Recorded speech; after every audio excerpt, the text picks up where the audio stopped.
frío me puse yo. O sea, imagínate en Liga Mexicana y que te hagan una prueba a los, ¿qué? 16 años.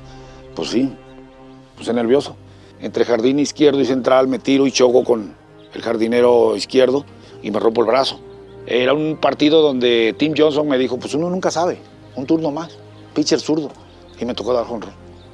Y es ahí donde vengo así de pisando home y ahí estaban los directivos y don Alfredo le dije, aquí.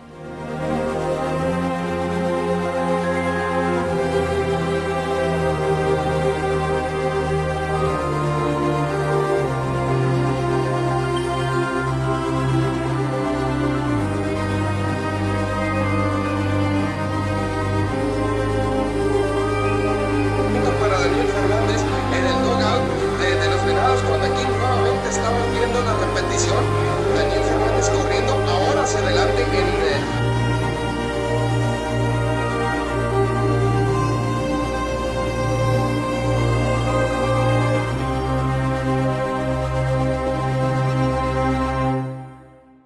Constancia, estrategia, compromiso, una leyenda del béisbol mexicano, vivió prácticamente su vida dentro del deporte en un infierno. Él es Daniel Fernández, el jardinero central de los Diablos Rojos del México, que tiene más carreras anotadas en el béisbol mexicano con 2,837. Daniel Fernández, bienvenido. Gracias por visitarnos aquí en la academia. Y bueno, a la orden, contento, ¿no? Porque se acuerdan de uno todavía. Exactamente, ¿no? En este paraíso beisbolero, la Academia Alfredo Harpelú, aquí en San Bartolo, Coyotepec, Oaxaca. Daniel Fernández nace un 20 de agosto de 1965 en Cardel, Veracruz. Cuéntanos un poquito de ese nacimiento, de tus primeros años en ese pueblo. Bueno, del nacimiento no me acuerdo. No, bueno. Pero sí como el tercero de la familia de mi papá, mi mamá. Mi papá de oficio carpintero, José Fernández Viveros, en paz descanse. Y mi mamá, Anastasia Méndez. Entonces fui el tercero. Está Ana Laura, Juan José, Daniel, María Elena, Andrés y Ángel, que es el más chico. Entonces, pues... de oficio carpintero, te vuelvo a repetir, mi padre. Y bueno, él en el gusto del béisbol, de joven, pues obviamente se inyecta, ¿no? en la sangre, y eso es lo que nos mueve. Inicialmente, de niños, mi hermano y yo, Juan José y yo, un poquito mayor él es del 63. Curiosamente, un paisano de ahí mismo, de Cardel, Veracruz, Adán Contreras. De hecho, él fue Liga Mexicana con los Tigres.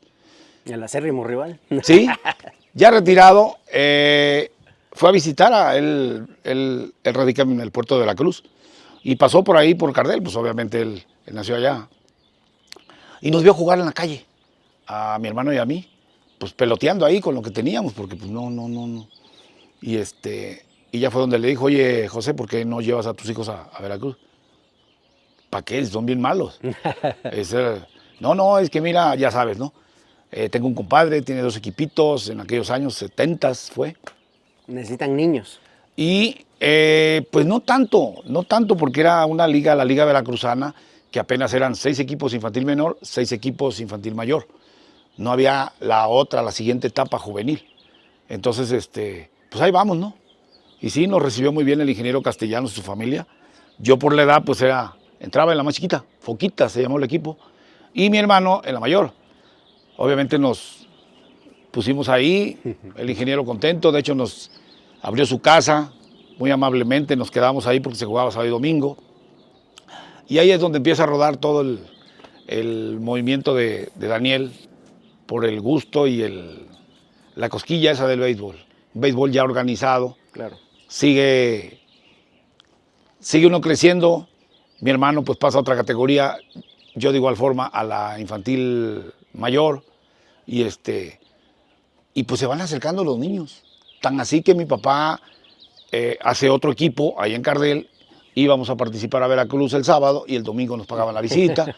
Y luego pues ahí, siempre en ligas infantiles va a haber no sé si decirlo, polémica, política, no sé cómo sea la palabra correcta, que cada quien quiere lo mejor para su equipo, Sí, claro. que cada quien quiere lo mejor para su hijo y pues para su lugar de residencia. Entonces, pues ahí está esto evolucionando al grado de que mi papá llega a juntar a 18 equipos, infantil menor, infantil mayor y juvenil menor. Ahí en Cardel. Ahí en Cardel.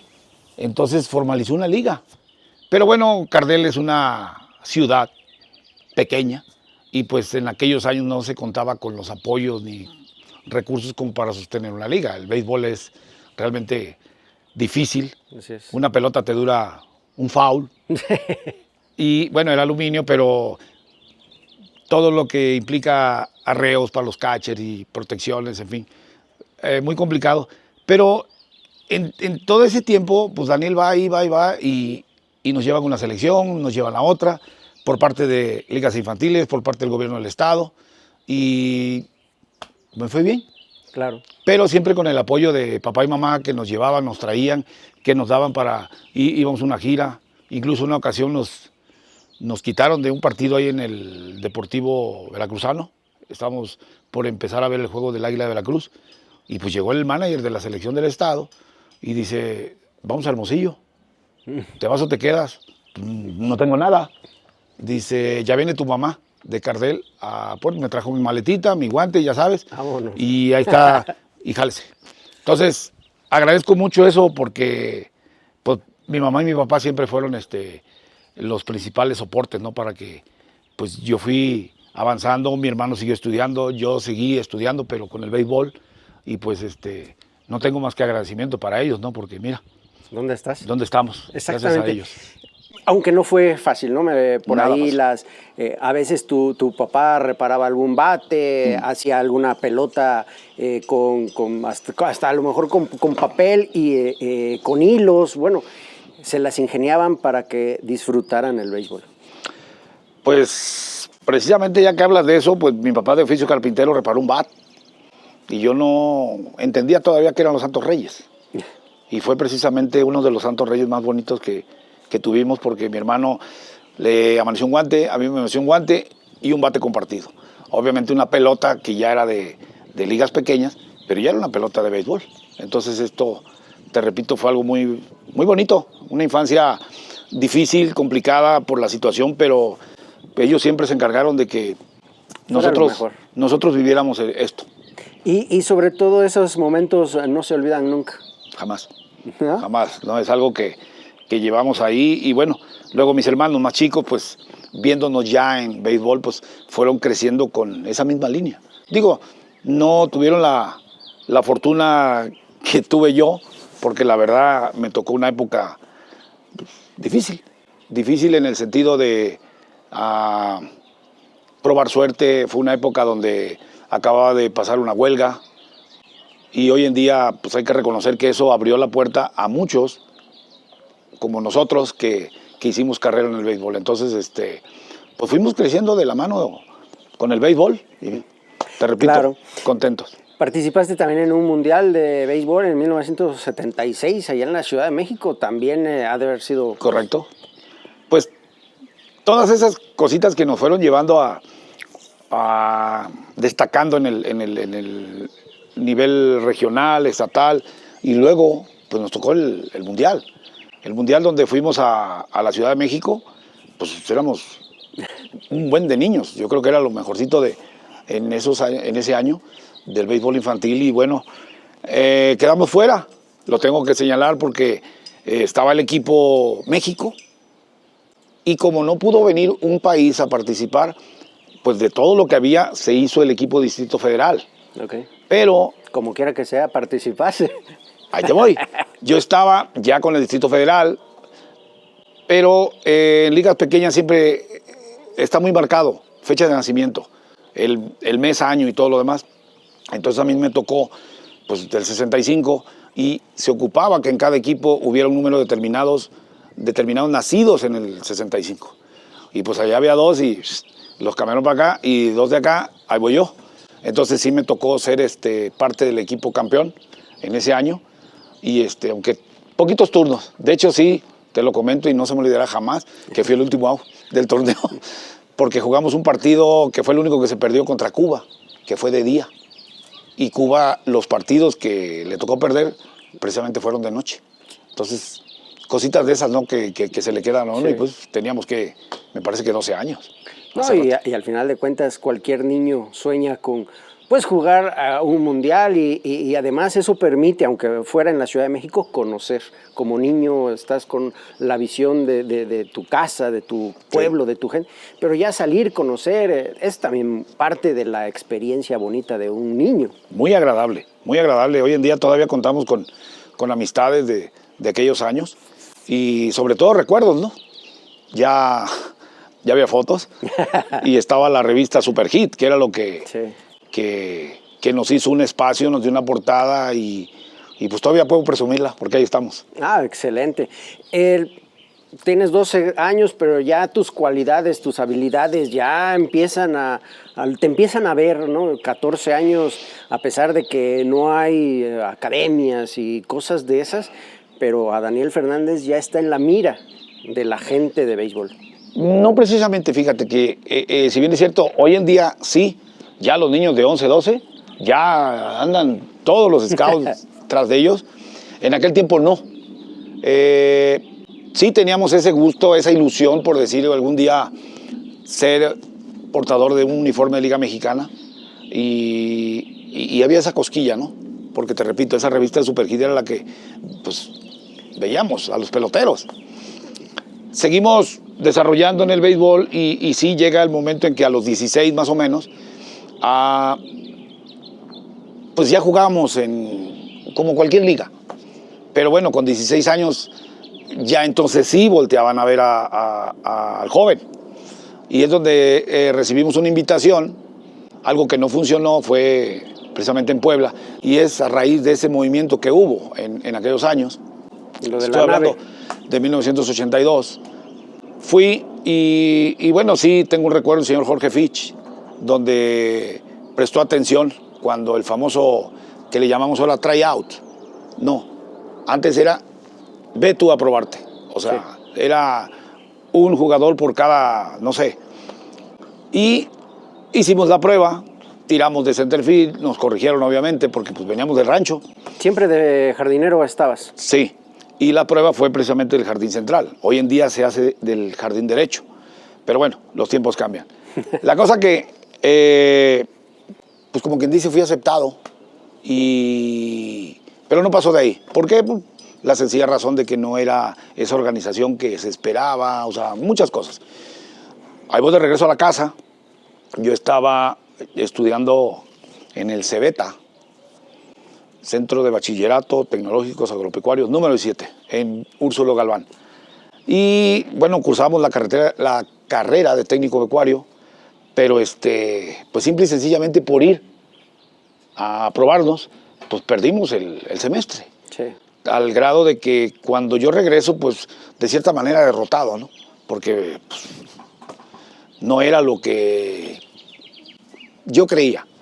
Total que le digo a mi papá que si nos podía apoyar para pues, regresar a la prepa, terminar la prepa y... Sí, sí, ¿has estudiado? Sí, claro que sí, mi papá. A seguir jugando, sí, claro. Entonces, ahí es donde viene la siguiente etapa. La siguiente etapa, ¿cuál es? La academia, la primera creo que hubo en México, que es la Academia de Béisbol Pastegé, allá por el Estado de México. El Estado de México. Entonces, vamos a Veracruz, estaba el Águila de Veracruz, y un buen amigo, don Sergio Morales Ortiz, platicando con mi papá y otro padrino, René Serena, le platicamos de la situación que vivimos. En ese fue cuestión de un mes y medio. Dice, pues vamos. Armando Rodríguez en ese momento era el gerente deportivo. Ya le platicamos lo que vivimos. Y es donde don Sergio le dice, Armando, ¿y no será bueno que le hagan una prueba de campo? Frío me puse yo. O sea, imagínate en Liga Mexicana y que te hagan una prueba a los, Sí. ¿qué? 16 años. Pues sí, puse nervioso. Y dijo el señor, no me quiero equivocar. Dice, mejor que se equivoquen allá. Hay que tenderle una carta y cuando él pueda, que llegue. Vaya. No había que yo te pago el pasaje y ve, no, nada. Y si quieres vas. Sí, ahí está la carta. Nosotros simplemente pues, apoyamos de esa manera. pero una prueba no, que se la hagan allá. Si lo van a regresar, dice que lo corran de allá. Y esa fue la otra parte donde cómo llegamos a esa academia. Oye, pero antes, cuando veías las revistas de Superhit y veías a los peloteros, ¿quién era? ¿Tenías un ídolo? Miguel Suárez. Miguel Suárez. Miguelito Suárez. Ese era uno de los que, precisamente cuando fuimos a un nacional antes de ese mundial, en esos años, pues una familia ahí nos invitó, porque pues siempre agradecido con esas familias que en aquel entonces pues veían la manera y sí, era el segundo piso allá del Jardín Derecho, pero era el Parque del Seguro Social. Ahí fue donde conocimos el Parque del Seguro Social y bueno, de acuerdo con la revista, el Jardín Derecho lo jugaba Miguel Suárez y es donde pues verlo en fotos y una que otra imagen, pues siempre me gustó esa manera de batear, sobre todo porque fue la principal habilidad de Miguelito. Y es donde, pues, es como una guía, vamos. Sí, sí. Y sí, efectivamente fue Miguelito Suárez el principal mexicano. Oye, llegas a Pastejé, ¿cómo te presentaste? ¿Qué dijiste? ¿Tocaste la puerta? Vengo a hacer una prueba, traigo esta recomendación. Eso sí. Resulta que allá le llamaban Benjamín a los que llegaban, porque pues llegábamos solos. Yo te digo, tenía 26 de mayo del 82 fue cuando yo me presenté en la academia y ya me recibió el señor que andaba ahí. Como hoy en día conocemos a don Miguel Pinacho, que está encargado del complejo, allá era el Jarocho. Un cigarrote ahí, buenas tardes. El señor Osí Álvarez. Sí, ahorita, permíteme tantito, yo con mi mochila ahí, y ya, la academia, un establo remodelado, bonito y todo, pues había 80, me acuerdo en aquel entonces, ahí albergados. Tenía lo indispensable para jugar béisbol, pero eso sí, no lo que hay aquí, que aquí están los campos y ahí está el comedor, está la oficina, están los baños, el gimnasio, todo está ahí. No, allá, el campo está aquí, eran 3 y había que ir a San, ¿cómo se llama? Santa María, Coyotepec. Santa María para allá, eran como 4 o 5 kilómetros. No, aquí hoy en día pues, está todo, perfecto. Jaulas de bateo, o sea... Es un paraíso aquí en la academia. Exacto, esa es la palabra. Entonces, ya sale el señor Osí Álvarez, su característico pantuflas y con carestando los pies. Y buenas tardes, y ya le di la carta que me habían dado allá. Ok. ¿Traes guante? Sí. ¿Spikes? Sí. Dale un uniforme, Jarocho. No, también traigo. Obviamente yo traía mi uniforme de la selección de Veracruz. Sí. Y hay un gesto de parte de Osí, ok. Bueno, cama no trae, ¿va? Dale una. Y ya me pusieron ahí en un lugar, ok, pues todo el mundo se quedaba viendo, pero pues era gente de 1.80, esos muchachos ya no de 17, no, eran de 19, 20. O sea, era otro sistema antes. Sí. Bueno, descansamos porque era un viaje pesadito. Salir de Cardel hacia Ciudad de México, había que transbordar, o sea, de una terminal a otra. Pero antes fue donde yo conocí a don Pedro Mallorquín, porque le pedí, me dijo don Armando Rodríguez de Veracruz, que yo pasara a México, a la oficina, y que preguntara por don Pedro Mallorquín, en aquel entonces. Y él fue el que me dio las indicaciones en una hoja tamaño oficio. Tomas taxi a tal lado, Central Observatorio, sí. Te vas a ir al no sé qué, camión a Jocotitlán y así. Te bajas en Industrial Pastejé, en fin, chorro de cosas, todo bien detalladito. Y ahí va Daniel, con su mochila y su... ¿Tú solo? Solo. Y bueno, ya me recibió don Osí, cenamos, descansamos al otro día, tempranito a las 6 para arriba. Un poco de estiramiento, acondicionamiento físico y vámonos. Y curiosamente ese día había la evaluación de 60 yardas, correr 60 yardas y ver qué tiempo haces. Y pues yo creo que esa fue mi carta de presentación, porque corrí menos de 7. Muy cerquita, 6-9, pero corrí menos de 7. Entonces, pues como que esa fue parte de la aceptación de los compañeros, porque era difícil antes, Bueno, viene un juego y pues ahí es donde ya Daniel ya como que esa carta de presentación se le acabó porque me poncharon creo que 2 o 3 veces, no sé si 4, pero no me quiero acordar. Pero yo le tiraba la bola. Yo le tiraba la bola. Entonces, hoy en día nos damos cuenta de lo que un instructor ve en los chamaquitos. Que dices tú, él lo podemos trabajar y puede hacer eso. Y yo creo que eso vieron en Daniel. Pero seguía la cosa de la estatura. O sea, siempre ¿Y como tú lo que, sabías? pues es que nada más de ver a los demás. Sí. Entonces, por ejemplo, de los jardineros, el outfielder, éramos 10 y todos medían un 80 o más. Yo medía unos 69. Y en ese tiempo, pues yo alcancé a crecer 1 centímetro. Pues, Unos 70. sí. Entonces, ellos con fuerza y eran puros derechos, sí, puros derechos, pero todos se manifestaban de esa manera. Y pues yo lo que trataba no sé, de ponerme en base, o sea, algo que, pues yo creo que fue algo muy natural. Entonces, corriendo siempre duro, dejó en la primera y cualquier, pues veía la posibilidad y llegaba yo al otro lado. En fin, ese tipo de cosas que creo que me sostuvieron a lo largo de la primera etapa, que fue de mayo, junio, julio, en agosto. Terminó 3 meses, descansamos 1 mes y regresamos. Y yo pensé, dije, no, ya la hice. No, siguieron quitando gente y seguía llegando gente. Entonces era algo que volteabas y sí, teníamos una beca que cada 15 días nos daban un sobrecito, pero el problema es cuando llegaban 2 sobres para ti. Uno de despedida y casi tu liquidación. Sí, no, te daban tu dinero y el pasaje. Y suerte. Gracias. Pero bueno, salimos en la segunda generación y pues contento, ¿no? Porque llegamos a una organización que me abrió la puerta y bueno. Ahí, ¿cómo es que llegas a Diablos? ¿O cómo fue? ¿O con quién estabas? Se manejaba ¿Hacía un draft? un draft. Ah, ok. Del 1 al 16 y el 16 ahí regresaba. Escogía. Sí.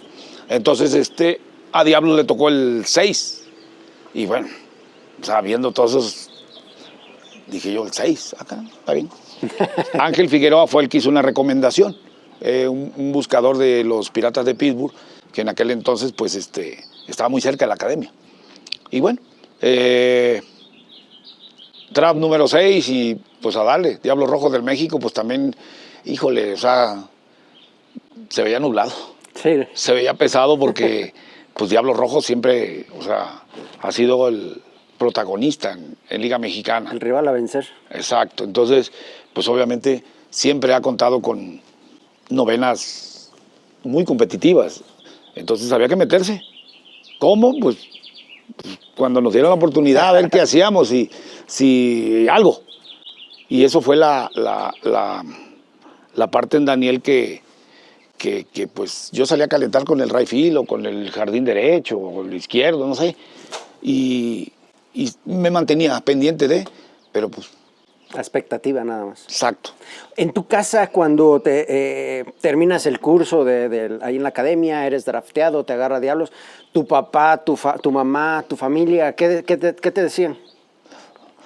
Híjole, antes te voy a decir que cuando ese draft, pues de la central camionera a su casa, a casa de mis papás, pues yo llevaba la chamarra. Y así como hoy me siento así orgulloso de traer de la academia, pues obviamente pues yo llevaba la de Diablos. Hacía un calor y yo llegué sudadito, pero llegué con mi chamarra y mi maleta de Diablos. Y obviamente pues les dio gusto a mis papás, pero ya sabes, mamá. Y no sé si se valga, pero bueno, a chingarle, mijo. Ya estás ahí, hay que darle. Claro. Y bueno, estuvimos creo que un par de días y en pleno domingo de carnaval, ahí va Daniel para México otra vez. Para los entrenamientos. Los entrenamientos, y pues empiezas a ver eso. Estaba Ray Torres, Alejandro Lizárraga, el Calimán Robles, Nelson Barrera, ahí fue donde lo conocí, Alfredo Zurdo Ortiz, el Diablo Montoya, Armando La Agujita Sánchez, Luis Fernando Méndez. Ese año vino Luis Tián. El cubano. Al cubano, que era, o sea... Recién fallecido, ¿no? Sí. pero estaba con Medias Rojas de Boston, era el boom, porque México siempre ha tenido eso. Pues hoy vivimos con Robinson Cano el año pasado, que fue algo pues, muy grande, ¿no? Para nuestro béisbol. En aquel entonces fue Luis Tián. Y bueno, el manager era Cananea Reyes. Nada más, Benjamín Cananea Reyes. Entonces, habíamos 4 outfield titulares y habíamos 4 novatos. Uno de ellos ya había ido a probar de la primera generación a Estados Unidos. Y habíamos 3 novatos, o sea, de ese momento. Entonces, pues, ¿qué haces aquí? Sí, sí. Y luego con un señor como Cananea Reyes, tan exigente en todos los sentidos, pues no fue fácil. Pero ahí era donde el Diablo Montoya, que también estuvo instructor aquí, él fue mi instructor en la academia y luego tuve la fortuna de seguir al lado de él en Diablos. Entonces siempre los consejos de él, me sirvió mucho. Casi. Ya un Abelardo Vega, que también estaba retirándose, al igual que el Zurdo Ortiz y el Diablo, fue una época pues, donde recibí apoyo de esos grandes. Y obviamente Cananea, pues nada más mirando. Y bueno, ese fue el primer año, no hubo mucho que decir porque fueron 2 turnos nada más. Tuve una desaparición en temporada regular. Ya te estoy hablando de 1983. Y bueno, Liga Norte de México. Antes era Liga Norte de Sonora. Nogales, Sonora. Y ahí vamos todos los novatos. Y empezamos a jugar. Porque lo que ocupábamos era jugar. Sí, claro. Y Liga Mexicana con ese equipón, pues ¿dónde? Y allá empezamos a jugar, nos dimos a conocer. Invierno, vamos a la Liga Invernal del Noroeste, en Puerto Vallarta. Y también nos damos a conocer y seguimos. Nos invitan al entrenamiento en 85 con Diablos Rojos.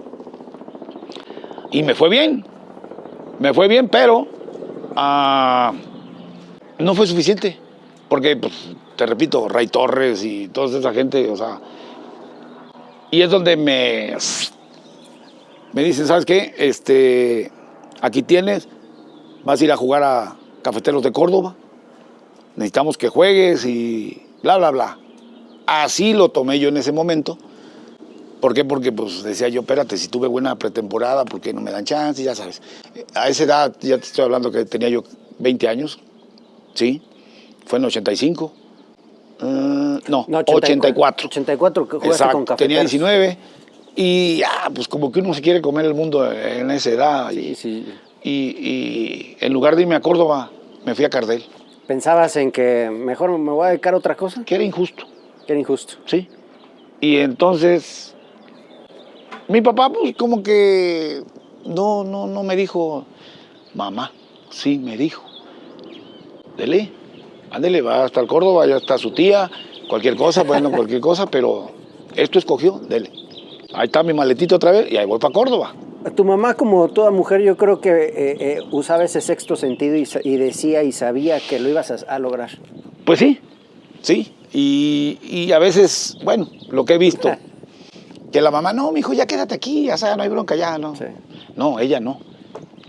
Me planchaba mis 2 pantaloncitos o 3 camisas. Jálele. Y bueno, nos dimos a conocer ya Liga Mexicana, tuvimos más de 100 turnos y eso me llevó al draft de la Liga Mexicana del Pacífico. ¿Pegaste jonrón, creo? Sí, mi primer jonrón, bueno, ahí te va, antes. Mi primer hit yo se lo conecto a Diablos.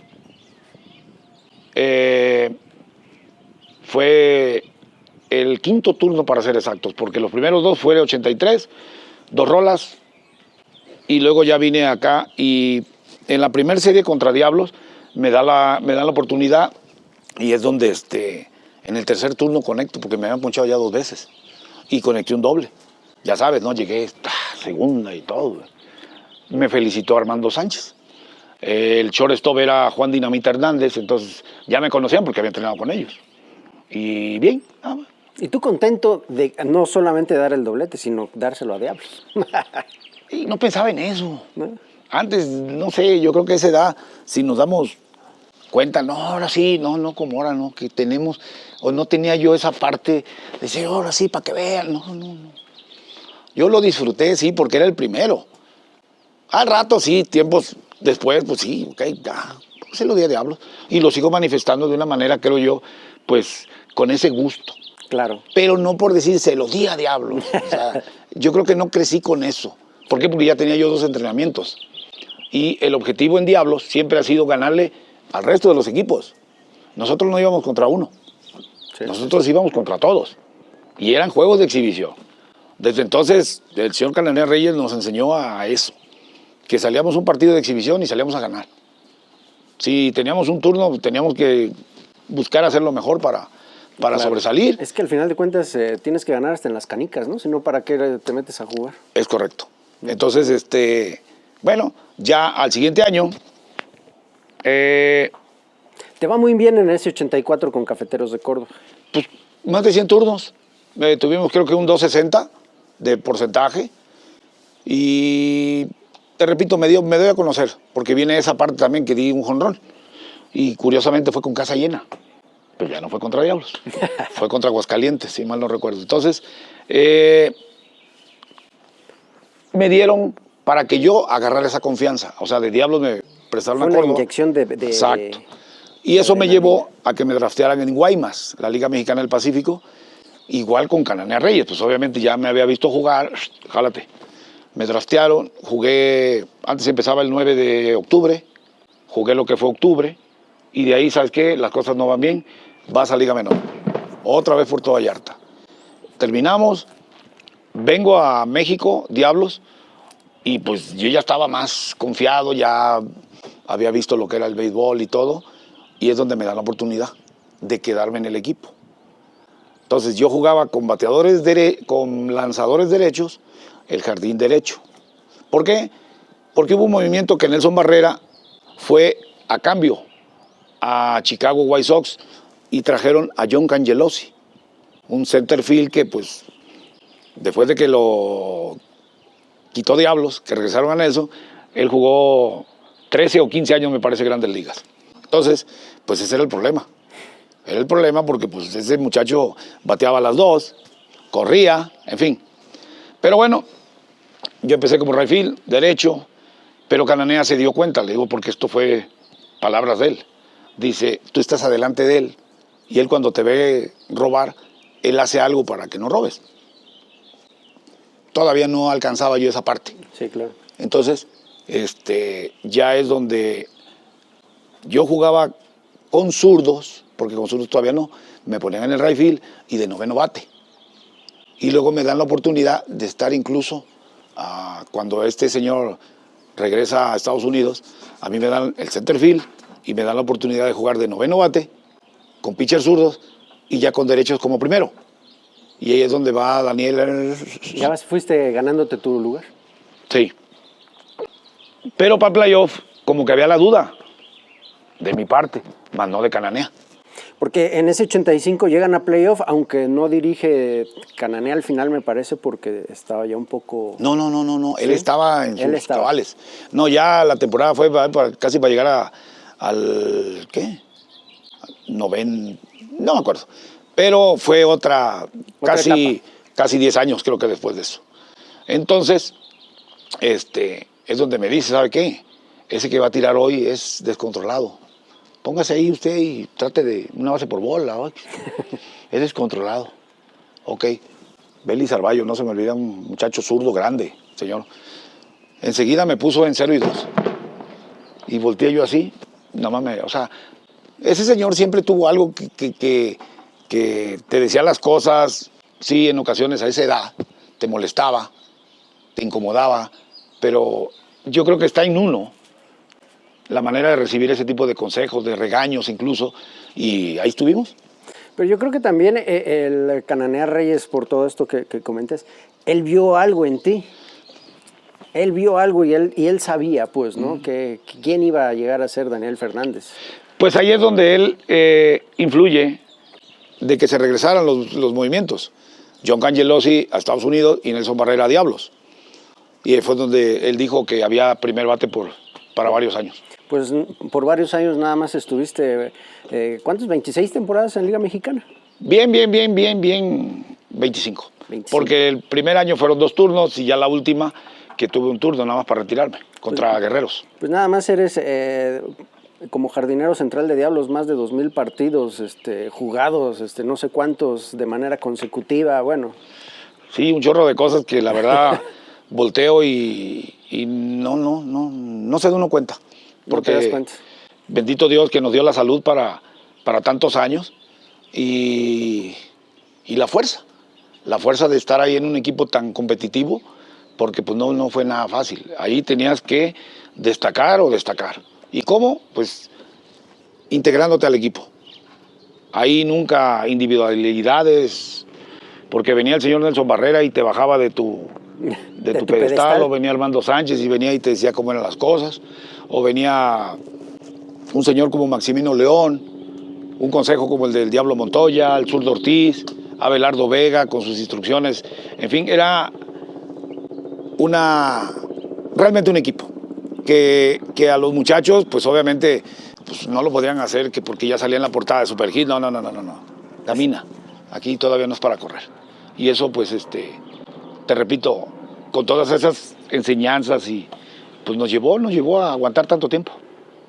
Oye, 7 títulos como pelotero con Diablos no es cualquier cosa. Ya muchísimos peloteros quisieran tener por lo menos un título. Tú tienes 7 títulos como pelotero, 1 como manager en lo que fue tu año del retiro. Pero ¿cuál disfrutaste más? ¿Qué títulos o cuál fue el que más recuerdas, el momento más especial de esos finales? Yo creo que el primero fue 1985 contra Tecolotes de los Dos Laredos. Creo que esa sensación, porque veíamos las fotos en la oficina de Cafeteros de Córdoba, como cuando en el 71, no me acuerdo que fueron campeones, cómo la gente se volcaba hacia el equipo, hacia el autobús donde iban llegando. Creo que fue, no recuerdo, pero esa alegría que se veía en esas fotografías, pues era algo que quería vivir Daniel. Y bueno, se dio rápido porque, aunque la gente en el Distrito Federal no se manifiesta desbordó como en provincia, sí. Es muy grande la ciudad, pero sí todos los medios de difusión de aquel entonces, todos los periodistas que pues en gran parte hacen que uno volteen a verlo. Entonces, Ciudad de México era eso. Todos los periódicos, no había redes sociales, pero estábamos ahí, en todos los medios. Y pues fue algo muy bonito que nos tocó como primer campeonato, el de 1985. ¿Algún momento de ese partido, no sé, un turno cuando te cae el último out? Pues, curiosamente, el primer turno fue jonrón de esa serie. Empezamos, fue un juego que nos fuimos 1-0 hasta la séptima, donde viene Alejandro Ortiz por parte de Laredo y da jonrón. Se empata 1-1. Séptima, sí, algo así. Fue un juego tenso. Luis Trinidad Castillo fue el abridor por parte de Laredo, un joven de la primera generación. Y ya venimos nosotros en la octava, novena, no me acuerdo, y es donde Lorenzo Bundy era el cuarto bate. Se envasa Manuel Salinas, me parece que era un pocho, vamos a decir un mexicoamericano, un pocho. Tercera base que bateaba la zurda, se envasa, y entonces viene Lorenzo Bundy a preguntarle al cajón de coach, porque antes el manager estaba en el cajón de coach, y le pregunta a Lorenzo a Cananea, ¿tú quieres toque? Y es una anécdota que compartimos porque el mismo Cananea le dijo, vienes de muy lejos y cobrando en dólares para venir a tocar la bola. Sí. Siguiente pichada, jonrón. Ganamos 3-1. Entonces fue algo pues, muy bonito, ¿no? Ese primer juego. Ya los demás no me acuerdo, porque fueron cosas muy interesantes, vivieron cosas muy bonitas que a final de cuentas nos quedamos en el Parque del Seguro y ganamos el primer campeonato. Ese Parque del Seguro Social se fue con momentos inolvidables para ti. Muchos, cosas muy buenas, pero pues también ahí dejé una fractura. En 86 me le tiro una bola atrás entre jardín izquierdo y central, me tiro y choco con el jardinero izquierdo y me rompo el brazo. Entonces, muchas cosas te pasan malas por la cabeza y podré seguir y todo lo demás. Esa fue una. Luego cuando ya años después, pues me tocó alcanzar cifras buenas, pero también es donde vengo y en una ocasión precisamente contra Guerreros choco con Fabián López, segunda base, en una situación simple. Un toque de sacrificio, pero veo que, no sé si te recuerdas, el Chivigón. Sí, el Chivigón Castañeda. Castañeda era el tercera base y lo veo como que duda y dije yo, puedo conseguir un hit. Entonces, en la intentona, yo voy llegando a primera, pero el tiro es malo, abierto. Y Fabián trata de agarrarlo y es donde yo me golpeo. Y quedo tirado ahí y es donde me empieza el problema de las cervicales. Entonces, son momentos que muchos muy buenos, pero también hubo dos que me marcaron, como esa fractura allá en el jardín, la lesión esa que me llevó a la primera cirugía de las cervicales y pues más campeonatos. Porque fueron ahí grandes momentos que pues están marcados, o sea, y fueron muchos años. Entonces fue un parque donde pues estaba en su momento esa rivalidad Diablos-Tigres, Así es. que muy intensa, se vivieron cosas muy buenas y no sé, podremos decir infinidad de cosas, pero creo que me tocó una época muy bonita. Claro. Muy bonita. Oye, hablando de los Tigres, también le ganaron alguna final a los Tigres del México. Pero ahí en los Tigres estaba Chito Ríos y también era ya figura ahí el paisano oaxaqueño, ¿no? Sí, del 84, que ya estaba yo con Córdoba. Otra anécdota. Estábamos jugando en Tabasco y a los que están jugando van a viajar en avión, ¿ok? A Ciudad de México para que lleguen descansaditos. Llegamos y Chito Ríos nos tira sin hit y carrera. Entonces, son de esos datos, ¿no? Que no con Diablos precisamente, pero ya estando con Diablos, no, hombre, era... Rivalidad, ¿no? Sí. Prohibido perder con Tigres. Sí, con Tigres. Yo te lo voy a manejar de otra manera. Yo creo que Tigres tenía prohibido. Nosotros, te repito, como en un principio de la entrevista, te dije, nosotros nos enseñaron a ganarle a cualquiera de la liga. Porque nos jugaban, si el equipo X era el último lugar, nos jugaban como si fueran los Yankees. Así es. Entonces era algo que nosotros pues salíamos y obviamente crecía eso. Y en Ciudad de México se ha dividido el graderío. O sea, eran mentadas. A mí me... y lo mismo a Chito, lo mismo a Matías Carrillo, que también fue un personajazo en esa época. Entonces, sí, fue una época bonita. Fue bonito, o sea, ¿no? Muy intenso esos partidos, fines de semana, y luego nos tocaba doble juego. Hubo una temporada que nos pusieron doble juego todos los domingos y no, hombre, jugamos casi 30 partidos contra ellos. Ya ni se diga cuando empezaron las finales. O sea, Tigres empezó a levantar y ya para la época del Foro Sol, que ya no estábamos en... Pues fueron no sé cuántos finales, porque hablaste de finales ganadas. Sí, pero pues también... Jugaste 12 finales. Ah, bueno. 12 finales, 5 que perdieron, 7 ganadas como jugador. Ah, bueno. Una como manager. Ah, bueno. Entonces, esas también fueron cosas que se aprendió mucho. Y te digo, fue Parque del Seguro, Foro Sol, y ya, bueno, el Fray Nano no me tocó, y mucho menos el Harp. Sí, claro. Oye, fueron 20 temporadas en Liga Mexicana. Eres el máximo anotador de la Liga Mexicana de Béisbol, 2,837 carreras. Empataste el récord de Héctor el Superman Espino en una tarde lluviosa, lo empatas y después, para romper el récord, fue nada más un jonrón, el sello de Héctor Espino. Y algo que le vamos a agregar, el primera base estaba jugando su hijo, que fue el primero que me felicitó, Daniel Espino, que ¿cómo es esto, no? De la vida en el béisbol. Y pues un afortunado, porque era un partido donde Tim Johnson me dijo, pues uno nunca sabe, un turno más, pitcher zurdo, y me tocó dar jonrón. Te felicita Daniel Espino. Sí, hombre, fue, digo, algo inusual, ¿no? Por las características de uno. En mi carrera en 27 años di, creo que 70 jonrones. Y para un récord, se puede decir, y romperlo, y delante del hijo del maestro, pues qué curioso, ¿no? O sea, fue algo pues muy bonito, ¿no?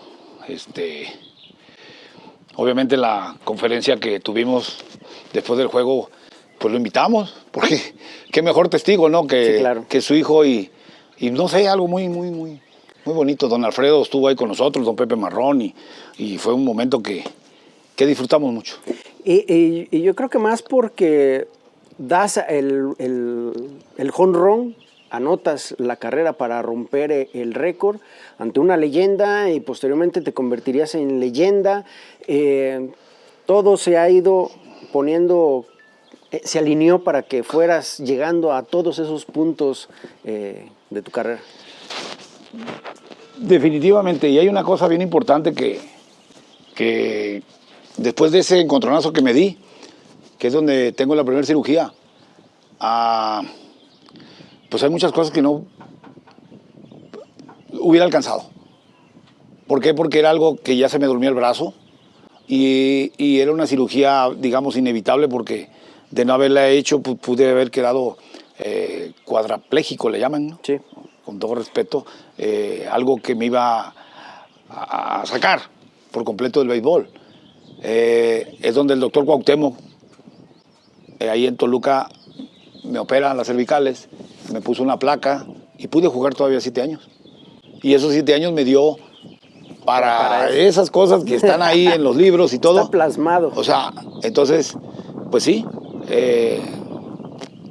mucha fortuna he tenido yo en esto del béisbol, porque pues encontrar un doctor así que te ponga a jugar y algo tan delicado como es la columna, Claro. pues la verdad nunca dudé. No, y es que al final de cuentas llegas se muda Diablos al Foro Sol, primer partido, bueno, no sé si es el primer partido, pero el primer jonrón lo das tú en el También, Foro Sol, habiendo cañoneros y llega Daniel Fernández y miren cómo se hace. Fue algo también curioso, ¿no? Porque sí, hubo un año que no sé cuántos jonrones dio el equipo y yo no estaba, me acaban de operar. Pero curiosamente el primero que dio jonrón de los Diablos me tocó. O sea, Por eso te digo, todo se ha marcado para que Así dejes huella en este apasionante mundo del rey de los deportes. Oye, 2008, primer partido de la temporada, anuncias tu retiro, pues que no lo anuncié. ¿no? Fue algo también que cuando me dan la oportunidad de dirigir al equipo, pues pues yo enfocado, ¿no? En hacer un buen entrenamiento, una buena pretemporada y tener el equipo listo para ganar. Y es donde me llaman los directivos y me dicen que qué onda, que por qué nada más 2 turnos, si yo estaba pensando en jugar. Y de esos comentarios, palabras encontradas, digo encontradas porque no fui yo precisamente quien, sí acepté yo, pero pues yo quería seguir jugando. Sin embargo, fue donde me dijeron, tienes el equipo, ¿lo diriges o no lo diriges? Y a raíz de los comentarios que luego se dan en el béisbol, son oportunidades que están ahí y como el río, pasan y ya hay que agarrarlas, si no, pues. Y yo tomé esa decisión, sí es cierto, pero don Alfredo quería que siguiera jugando, porque él es un apasionado de los números, de las estadísticas, y pues había cosas que francamente quedaron pendientes. Estuviste ahí para romper varios récords. Sí. Y pues tuvimos que hablar con él, y él, como siempre, un caballero que me respaldó. Es tu decisión, adelante, Daniel, no hay ningún problema. Pero ¿cómo te vas a retirar? ¿Cuándo? ¿Y cómo lo vas a anunciar? O sea, ¿qué? Mire, le voy a pedir un favor. Empezamos el juego, obviamente ya yo como manager, jugador, pero cuando yo logre anotar, ahí me voy. En la quinta entrada, es que no sé cuándo voy a anotar. A lo mejor no anoto y seguimos, pero no vamos a decir, yo no quiero nada. No, pues anoté en la primera. Base por bola, robo de base. Sí. Tengo un recuerdo con Jaime Brennan, donde pues a Eric Rodríguez, ahora que lo vi ahí en el Juego de Estrellas, nada más no vayas a decir a quién le robaste la última base. Sí, de esos momentos bonitos, ¿no? De que hemos hecho amistades en el béisbol, y Eric convivimos un buen rato cuando estuve en 2018. Él todavía era el catcher de Guerreros. Jaime me parece que también estaba jugando, estaba por retirarse. Y curiosamente, o sea, convivimos en el equipo, pero en ese 2008 él se le encasquilló el rifle y tiró tarde y es donde me da la oportunidad y me robo la última base. Como dicen, siguiente acto, debutando Iván Terrazas, da jonrón Ya notas. y yo anoto mi última carrera. Y es ahí donde vengo así de pisando home y ahí estaban los directivos y don Alfredo Leque, aquí. Y es donde ya anuncian. Anuncian el retiro. Cuando yo me voy al center field, pues pido tiempo después de que calente el pitcher y se acabó. Entonces a mucha gente, principalmente a mi familia, le tomó por sorpresa. Porque un retiro planeado como que, pues sí, pero en gusto se rompen géneros. Yo tomé esa decisión, me voy, creo que todavía, sí es cierto, llegué safe por cuestiones de que se me dio, pero con esa de que todavía pude correr. O sea, porque hay veces que... ¿Te sentías bien? ¿Te ves preparado para jugar?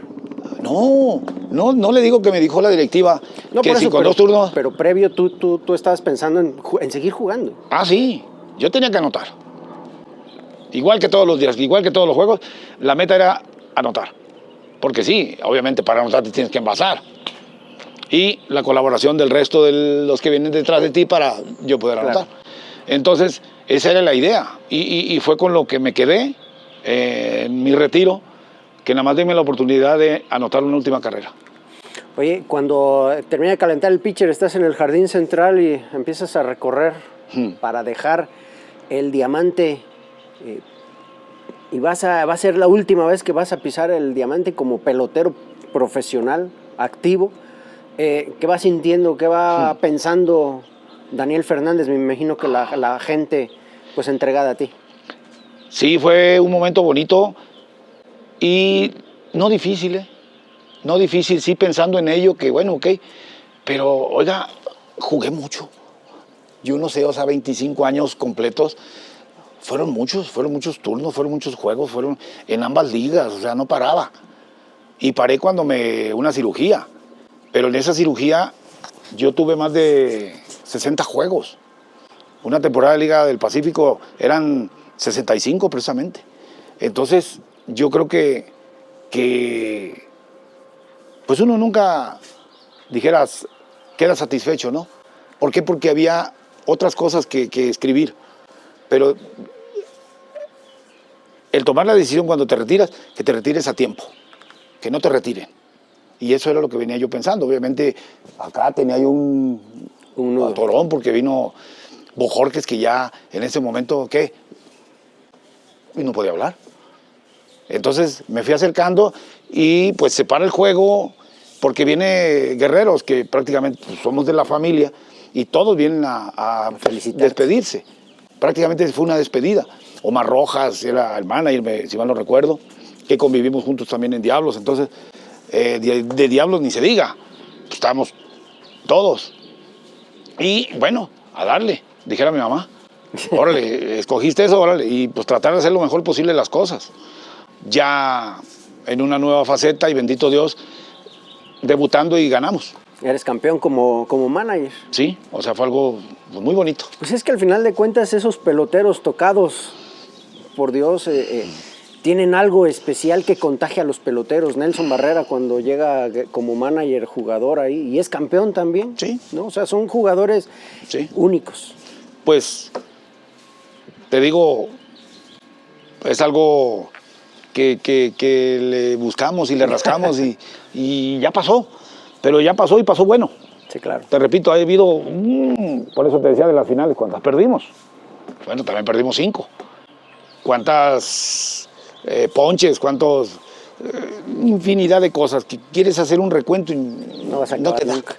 Bueno, y así como Diablos también dejaste una grata, pues toda una vida en Mazatlán, ¿no? Ahí con los Venados. También jugaste Serie del Caribe, también fue bonito allá en el Pacífico. Llegamos en un cambio, como te dije en un principio, yo debuté con Guaymas, los Pioneros de Guaymas desde el 84, y para el 85, en un movimiento múltiple, cambio de jugadores, yo aparezco en Mazatlán, en el 85. Y bueno, jugaba jardín derecho, Eddie Miller era el centerfield y Juan José Bellacetín era el jardín izquierdo.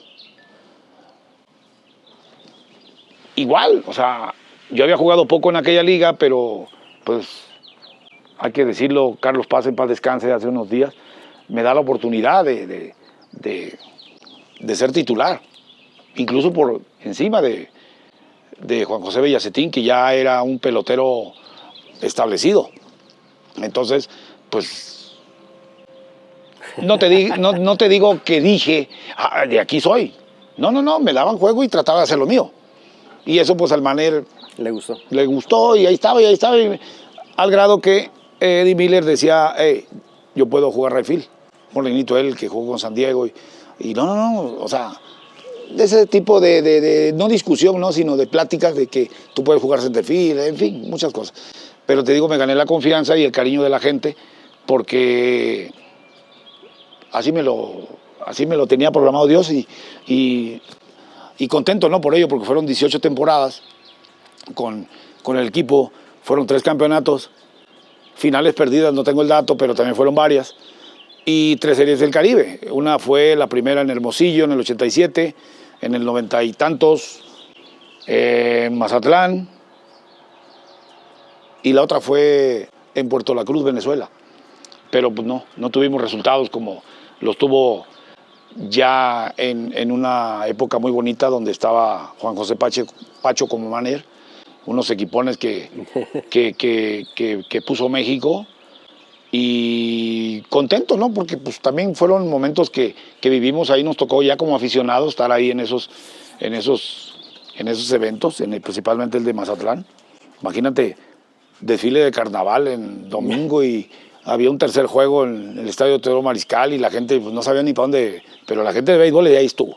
Entonces fue algo muy, muy bonito que ya en la madrugada pues se coronó campeón Mazatlán, pero bueno, te repito, a mí no me tocó. Fueron 3 muy buenas, pero no me tocó. Claro. Oye, ¿no te quedó tuviste algún acercamiento, oportunidad o esa intención, o ese deseo a lo mejor de haber dado el salto a Grandes Ligas? Pues sí hubo, y fue precisamente ahí en Mazatlán donde hubo un pequeño acercamiento, donde yo pude haber ido a hacer entrenamiento, por lo menos en Grandes Ligas. No te digo que ser Grandes Ligas, claro que me hubiera gustado agarrar un turno o por lo menos ir a fildear, no sé. Pero pues no estuvo en mí. Yo hacía lo que tenía que hacer en el momento en el terreno de juego y ya esa oportunidad se pudo haber presentado, ya tenía yo 26, 27 años, me parece. Pero ya le conocía yo el chistecito al juego. Entonces, pues no. Sí. Claro que sí me hubiera gustado, no se me dio, pero bueno, creo que eso también fue parte para que yo tenga todas esas anotaciones. Y es que el béisbol no solamente se hace en el terreno de juego, también se hace en la oficina. ¿No? Pues sí. Y te digo, ni modo, no me quejo, estoy bien y por algo no se dieron las cosas, porque estamos ahí en muchas cosas. El béisbol ha ido evolucionando y en esas evoluciones, pues, el primer bate, que eras tú, habilidoso, chocador de bola, podías tocar, dar hit, jonrón eventualmente, robar base, se ha ido modificando y se ha ido perdiendo esa parte del béisbol. ¿Tú qué opinas al respecto? Es algo bien interesante porque hoy no buscadores, sino los agentes van a negociar, creo yo, y es en base a eso, a que den jonrones.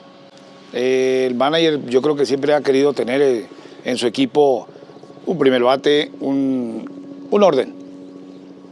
Pero la tecnología te viene modificando mucho el béisbol, pero yo creo que la esencia no ha cambiado. Tan así que no recuerdo, porque no soy una estadística de una serie mundial, y era Dodgers, y mandaron a tocar la bola al que juega, es utility, puertorriqueño. Quique Hernández. Quique Hernández. Falló 2 toques, amaneció en Boston. pero en 160 juegos nunca hubo una jugada de hit and run, nunca hubo una jugada en toque de bola. Y yo no entiendo por qué en Serie Mundial quieren tocar la bola. Es la esencia, ¿va? Entonces, para mí, ellos, que son la batuta del béisbol mundial, pues dicen, esto es lo que sigue y todo el mundo lo queremos seguir.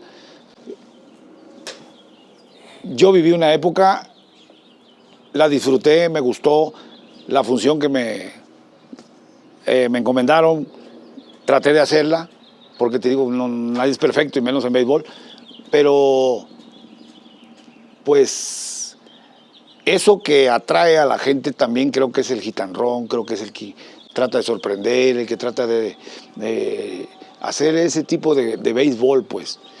Claro. Entonces, pues sí, hoy los parámetros,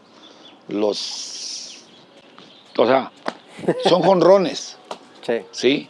Entonces, pero ¿cómo entender que viene un señor de otro país y se roba no sé cuántas bases y da no sé cuántos jonrones?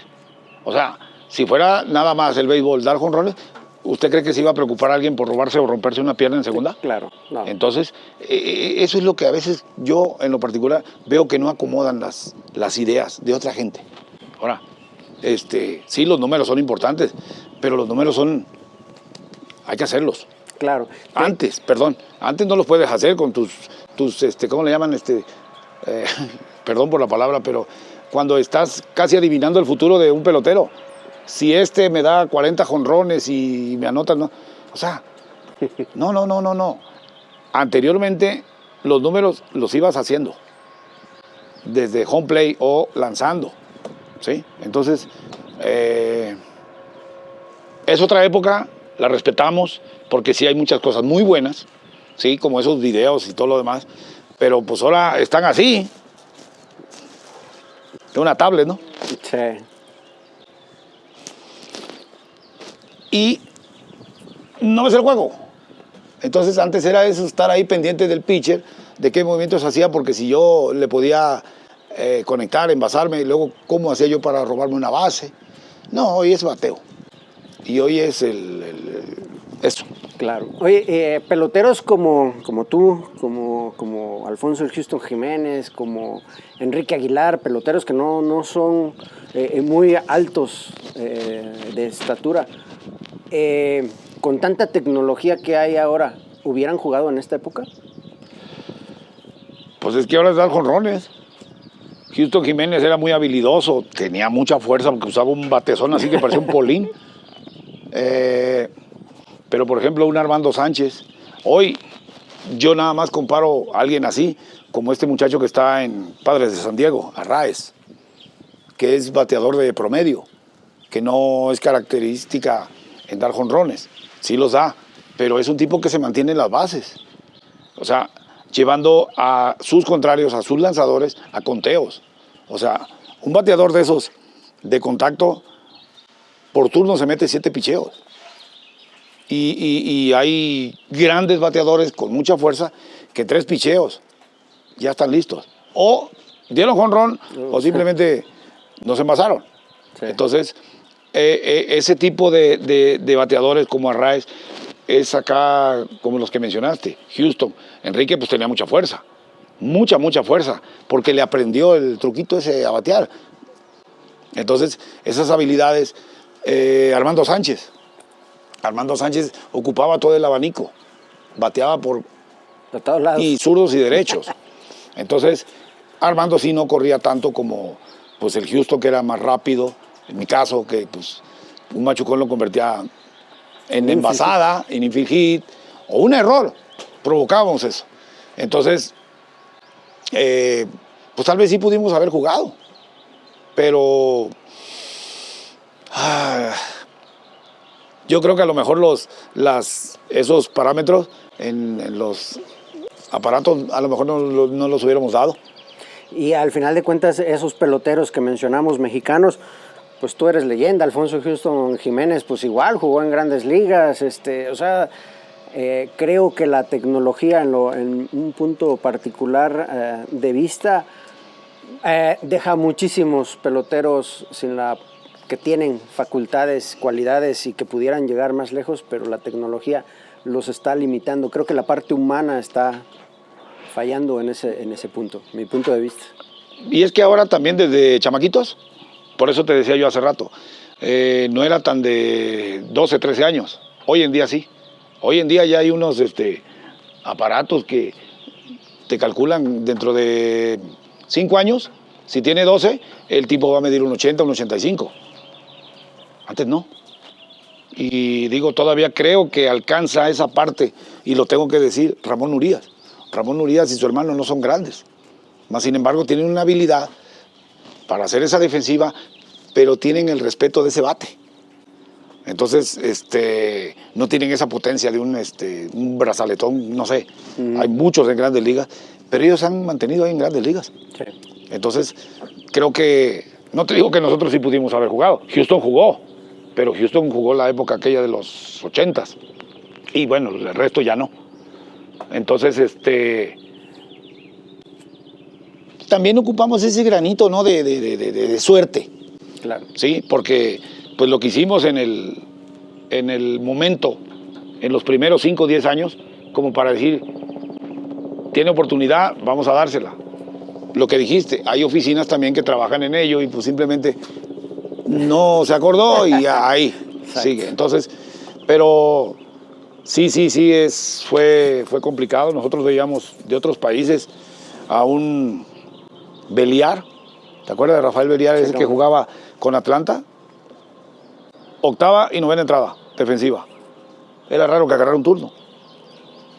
Bueno, Luis Polonia acabó con todos los lugares donde había jugado.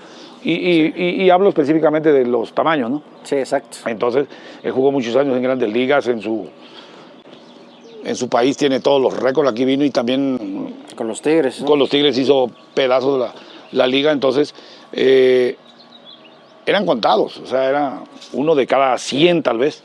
Claro. Pero bueno, Así es. a nosotros nos tocó y estamos bien. Claro. Oye, eres inmortal. 2019, miembro del Salón de la Fama del béisbol mexicano, un recinto al que muchos quieren llegar, pero solamente los elegidos pueden estar ahí, y tú eres uno de ellos. Pues volvemos a lo mismo, la bendición de Dios que nos dio con tanta buena salud y las manos, y vuelvo a repetir, a manos, hablo manos habilidosas. El doctor Cuauhtémoc que me puso a complementar lo que me faltaba para estar ahí. Porque 5 años fueron muchos, que me dieron muchos hits, que me dieron muchas carreras anotadas, y eso dio margen para que fuera yo contemplado para estar de alguna manera más cómoda, vamos a decirlo así. Porque pues ahí Hay muchos, ¿no? nos pusieron a competir con el señor, en paz descanse, Fernando Valenzuela, pues digo, él allá y nosotros acá, pero sí, pues no es fácil. Sí, no claro. es fácil llegar allá, y creo que esa consistencia, yo creo, que nos dio la oportunidad de jugar 25 años bien, en un gran equipo como Diablos Rojos, y pues estar ahí, porque sí, como bien dices, es algo que recordamos de ese momento, es algo muy, muy significativo. Claro. Ya para ir terminando, ¿qué le puede decir Daniel Fernández a la pelota de 108 costuras? Si le pudieras hablar y la pelota ¿qué pudieras platicar con esa pelota que tantas satisfacciones te ha dado? Pues darle las gracias, porque ahí es donde se origina el resto de todo lo que hemos hablado. Es ahí donde parte, porque el pitcher propone y uno, bueno, Dispone. es ahí donde esa pelota bendita que pues, me tocó darle, fallar, atraparlas, porque también es otra parte allá en la defensiva, y si no es por eso, pues ¿cómo? O sea, es algo que mueve y ha movido a muchas generaciones. Entonces ser parte de eso, porque pues, te digo, me tocó jugar un cuarto de siglo y disfrutar. Sí, hay unas que cambian, pero el tamaño y las costuras siguen siendo iguales, entonces dicen que una vuela más que la otra, hay que darle. Sí, claro. Entonces es algo que pues lo único que le puedo decir es gracias. Gracias porque pelota de béisbol es lo que me ha dado para seguir en esto. Sigo viviendo del béisbol. Nos debemos a ella, tener un trabajo, conocer gente importante en los medios, gente importante como este señor que siempre ha apostado por el jugador joven, el mexicano. Y pues tenemos un trabajo, hemos hecho una familia y todo gracias a esa pelotita. Muchísimas gracias, Daniel. A los jóvenes, ¿qué le puedes decir? Una persona leyenda. Híjole, si vamos a escoger esto, el béisbol, como deporte, bien, felicidades. Y si tenemos esas habilidades y esa ambición por ser alguien dentro de este deporte, hay que trabajar y hay que trabajar todos los días. Hoy, en esta nueva época, pues hace 15 años que funciona la Academia Alfredo Harp y es algo que es parte del béisbol, y el béisbol tan exigente como cualquier academia. Y yo en lo particular, pues hay mucha gente que luego que no me ve bien porque soy exigente en que ellos desarrollen en el mejor tiempo posible. ¿Y cómo? Es trabajando, claro, siendo disciplinado, y eso te lleva a hacer grandes cosas. Porque fuera del béisbol, si no eres disciplinado, también puedes fracasar. Pero en el béisbol, que es tan competitivo hoy en día, sí, que exige tanto, si no eres disciplinado, mucho más fácil te hacen un lado. Entonces, en síntesis, disciplina. Lo que dice Daniel Fernández en alguna ocasión, su frase, cállate y juega. Además, porque hay días buenos, hay días malos, y entonces si celebras de una manera exagerada o hablando, el béisbol no puedes jugar porque es muy resbaloso el ambiente. Entonces yo creo que es algo que conocimos hace muchos años, el cállate y juega. O sea, trata de hacer lo mejor posible, y si bien te va, ok, que cuando te vaya mal, pues nadie te va a decir nada porque no hablaste. Entonces, algo que siempre que nos ha funcionado, que nos funcionó, y bueno, hoy en día pues es de igual forma. Tratamos de, y sí hablamos, porque sí, es indiscutible, pero con un solo afán, de que el béisbol mejore. Claro. Entonces esa es una frase que se nos pegó y nos funcionó. Pues muchísimas gracias, Daniel Fernández. Ya platicamos un buen rato de béisbol. Hay muchísimas anécdotas. Deberías de escribir un libro porque 20 y tantos años en el béisbol no se pueden resumir en una hora de plática. Pues sí, hay un montón de anécdotas, y fíjate que ya lo habíamos pensado antes, y bueno, ahora que nos mueves otra vez, lo haremos porque hay algo como las que ya platicamos, ¿no? Pero hubo una muy buena, y fue precisamente con don Alfredo, que ya estaba yo como manager, y platicamos previo al juego en la oficina, empieza el juego, primer picheo, él ya estaba ahí. Rolling al short, al hueco, y viene el borrego y hace de las suyas. Y es donde él se me acercó y me dijo, no hay mejor imagen que la que tú estás viendo. Con todo respeto por las cámaras, claro, pero eso se te queda. Cuando tú pudiste haber hecho así, pero si no estuviste, fue la primera pichada del juego. Si llegaste a la segunda ya la vas a ver pero sí, no claro, es igual que el momento. Claro. Entonces, digo, las palabras a veces no las tengo, pero las voy a encontrar para hacer y que me entienda la gente, qué es lo que queremos decir con ese tipo de anécdotas. Claro. Ya lo dijiste, cállate y juega, es una anécdota, porque bueno, algo nos movió, y cuando me tocó alcanzar una cifra de los 2000 hits, vino Tavo Álvarez. Era de la rotación de abridores en ese momento, y en una plática dice, me gusta, dice, y me regaló unas gorras para regalar, conmemorativas al hit 2000. Entonces el eslogan era, y fue ese, cállate y juega. Entonces, una anécdota te lleva a la otra, y así nos vamos. Entonces, va a ser un buen libro. Yo creo que sí, no lo dudo. Muchísimas gracias, Daniel Fernández. Gracias a usted que comparte las transmisiones, las entrevistas, las pláticas. Daniel Fernández, miembro del Salón de la Fama, más de 2,000 partidos jugados con los Diablos Rojos del México, muchísimos récords. Él es parte del infierno de los Diablos Rojos del México. Gracias. Nos vemos en la siguiente. Hasta luego. Bonita plática. Sí, sí, Gracias. sí. Platicamos un buen...